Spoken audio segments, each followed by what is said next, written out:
This episode is brought to you by Kia's first 3-row all-electric SUV, the Kia EV9, with available all-wheel drive and seating for up to 7 adults, with a 0 to 60 speed that thrills you 1 minute and available reclining lounge seats that unwind you the next. Visit kia.com/EV9 to learn more. Ask your Kia dealer for availability. No system, no matter how advanced, can compensate for all driver error and or driving conditions. Always drive safely.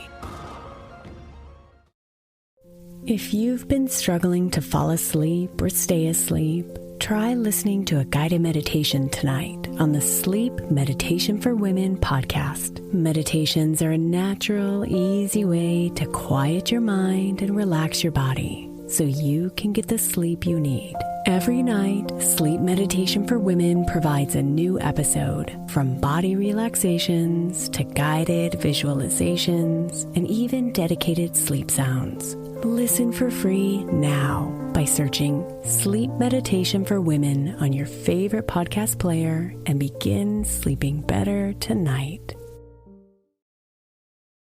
This is Optimal Living Daily, episode 3024. How does consciousness relate to personal growth? By Steve Pavlina of stevepavlina.com. And I'm Justin Malik. Welcome to Optimal Living Daily, OLD or Old, the show where I read to you from articles that I think are amazing, with permission from the authors, of course. So with that, let's get right to the post as we optimize your life. How does consciousness relate to personal growth? By Steve Pavlina of stevepavlina.com. Given previous posts on levels of consciousness and raising your consciousness, several people have asked me what practical relevance this has to personal growth. A valid question, so here's my answer.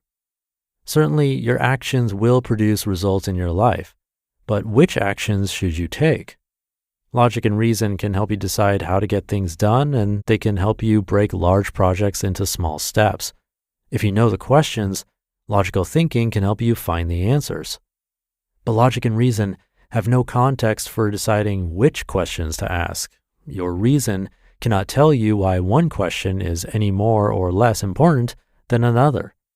Try proving with logic that having more money is better than having less. Prove that treating people with kindness is better than manipulating them. Prove that a career in medicine is better than a career in law. Seemingly intelligent, practical people don't see eye to eye on these things. How are you making the biggest decisions of your life?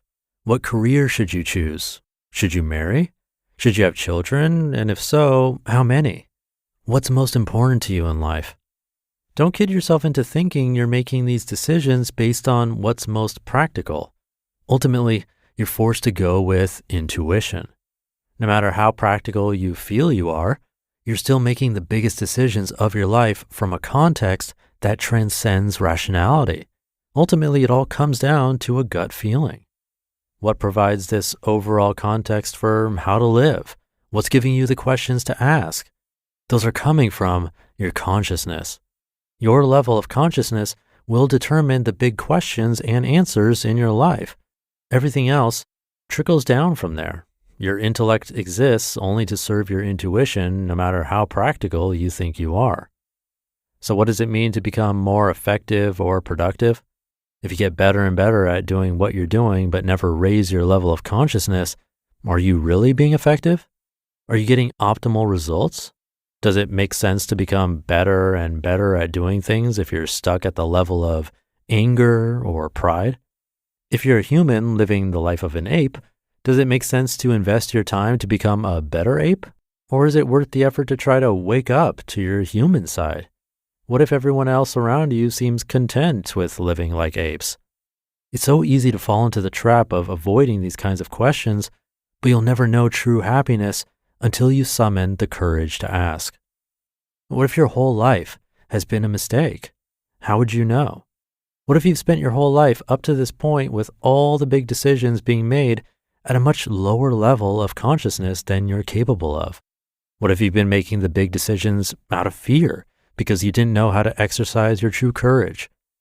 What experiences are constantly denied by you because your consciousness operates at too low a level? If you had no fear, would you still live your life as you do now? If not, what would you change? Higher levels of consciousness mean access to greater rewards. You don't have to settle for bananas as the highlight of your day. Instead of being alone, you can enjoy wonderful relationships. Instead of working at a dull job, you can adopt a career that fulfills you deeply. Instead of feeling frustrated or stressed, you can experience pervasive inner peace.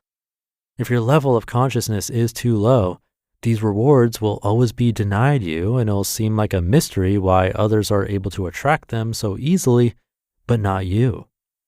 Running on your current life treadmill will only get you so far. But what if it's the wrong treadmill? Avoiding that question and throwing yourself into the act of going further and further along the same treadmill lowers your consciousness. It drives you deeper into fear and away from courage. Even if you become deeply invested in your current treadmill, you still have to ask, what else is out there? Just asking that question will bring your fears to the surface where you can begin dealing with them consciously. And conquering fear is the essence of raising your consciousness.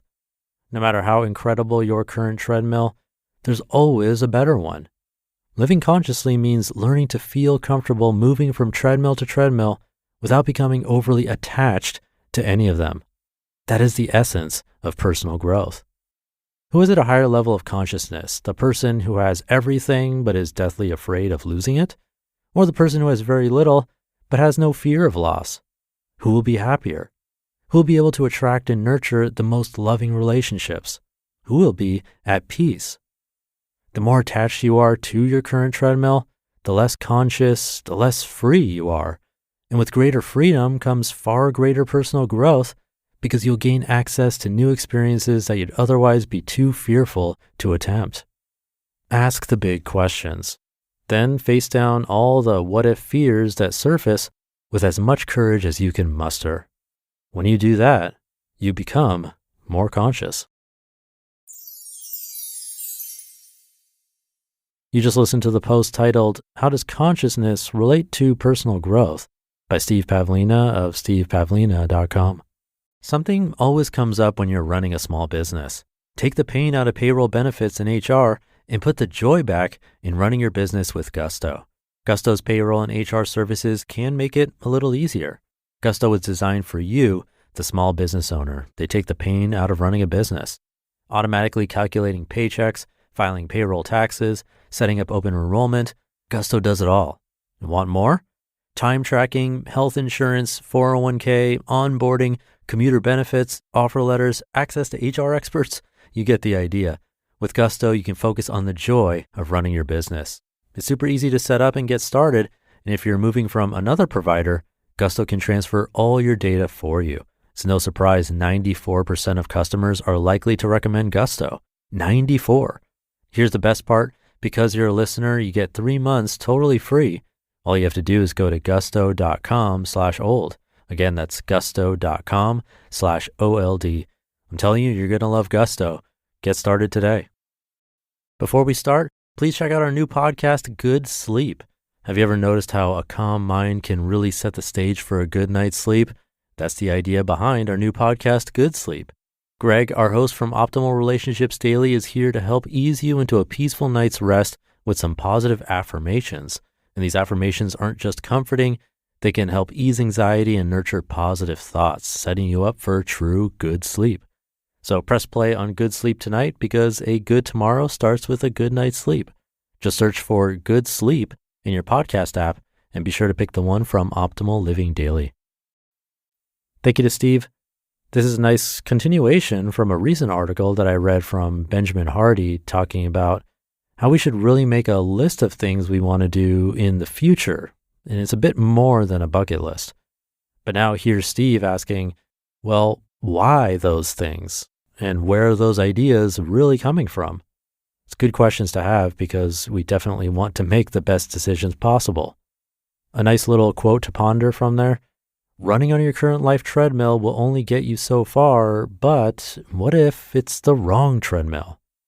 And his argument is that what's holding us back is fear and attachment. It's hard to argue with that, as that is usually the root of our issues. A lot of pain we feel is because of fear and worry or attachment to outcomes or expectations, really, and not having our expectations met. So if this resonated with you, I'd say go back through and really take the time to answer some of the questions he gave us and see where it takes you. With that, thank you for being here. I really appreciate you coming back to listen every day because that's the only way that I could keep going. Have a great weekend if you're listening in real time, and I'll see you tomorrow where your optimal life awaits.